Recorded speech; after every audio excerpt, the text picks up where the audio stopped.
Hello guys, meron nga pala ako ditong uh,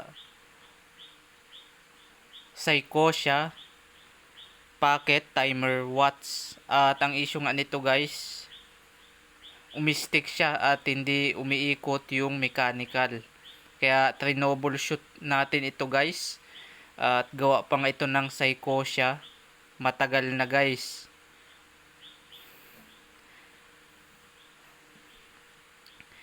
Ito nga guys, napansin ko dito sa pocket timer watch na ito na vintage na, sobrang luma na, is stock up na yung pallet fork. Ayan guys, stock up yung pallet fork.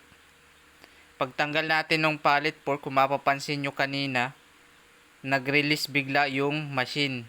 Ibig sabihin guys, nakuha na natin yung problema nitong pocket timer watch. At ito nga guys, pinatotroubleshoot lang sa akin ito ng may-ari, kaya ito troubleshoot natin. Lalangisan natin itong mga ito guys, pinaparelease ko na yung mechanical. Ayun, maganda pa naman yung release nito kahit lumang luma na. At siya nga pala guys, huwag nyong kalimutan mag-like sa video ito at mag-subscribe sa aking channel at pakihit mo na din ang notif bell para updated ka sa mga videos ko na i-upload.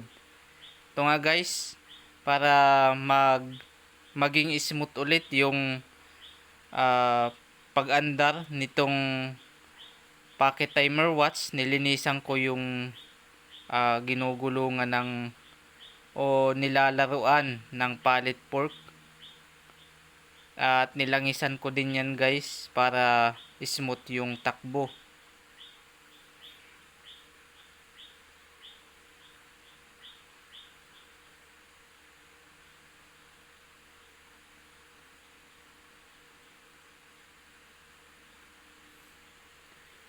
Madalas ito guys sa mga mechanical watch na mga kauri ng pocket watch, na kapag masyado ng matagal umi-stick yung mechanical, kaya hindi guys umaandar. At ito na guys, nilalangisan ko na yung mga train wheels nito at yung lalagyan ng pallet fork.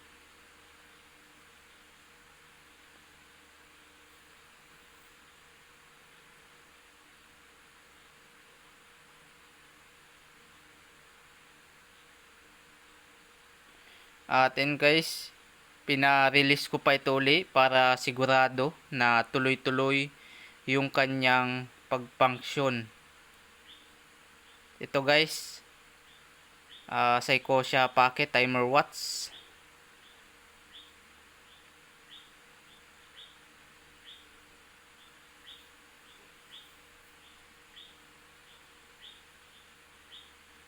At then nilangisan ko din yung lalagyan ng balance wheel.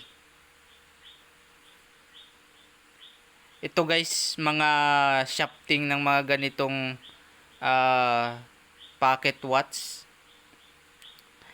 malalaki yung kanyang shafting, kaya kahit langisan mo itong nilalaruan ng balance wheel, hindi yan lalagkit kasi guys malalaki yung ingranahe niyan.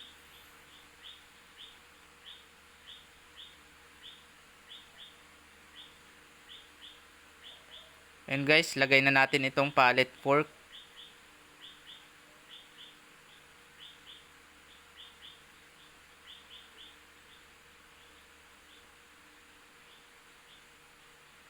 Ito guys, sunod na natin ilagay itong bridge ng pallet fork.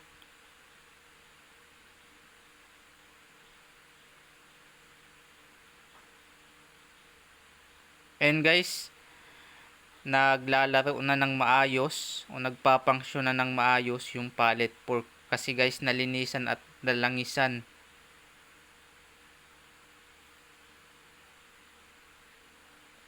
Yan guys, higpitan na natin yung kanyang screw.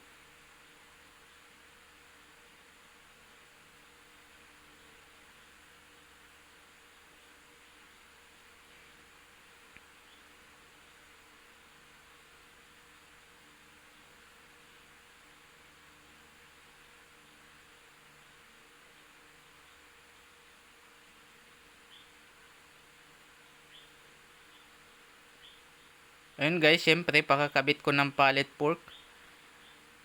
Sinusian ko ito. At syempre, testing. Ayun, pumipitik yung pallet fork.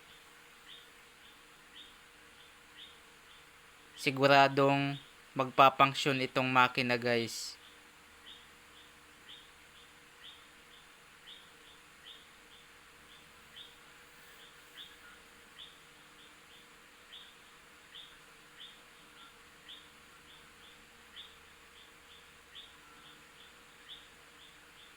Ayun, lagay na natin itong balance wheel.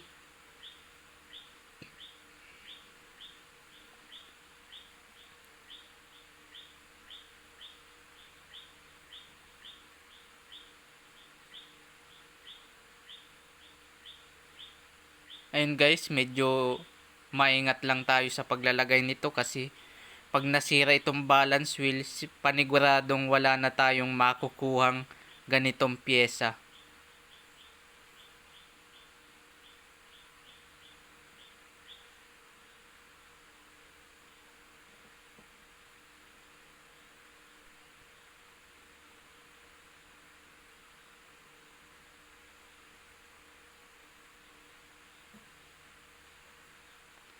Ayun, umandar na siya. Ayan guys, maganda yung andar at function. Pumipitik ng maayos yung pallet fork dun sa ilalim. At then guys, lagay na natin itong screw. At then guys, ganun lang nga mag-troubleshoot ng isang pocket timer watch kapag meron kayong relo na ganito kaluma o timer na ganito kaluma. And guys,